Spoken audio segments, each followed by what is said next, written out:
మా ఇంటి మహాలక్ష్మివే ఓయమ్మ పుట్టినింటి బిడ్డవే రాఖీ పండుగొచ్చేది ఓయమ్మ ఎట్ల వయసి ఉండవే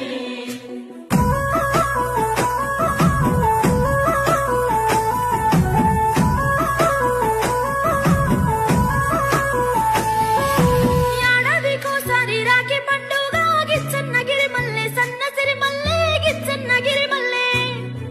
మా అన్నలకు రాఖీ కట్టి నేనొస్తా గిచ్చన్నగిరి మల్లె సన్నసిరి మల్లె గిచ్చన్నగిరి మల్లె తొలకరి జల్లుల వానరొచ్చేనే బోనా మా ఇంటి మహాలక్ష్మివే ఓయమ్మ పుట్టినింటి బిడ్డవే రాఖీ పండుగొచ్చేది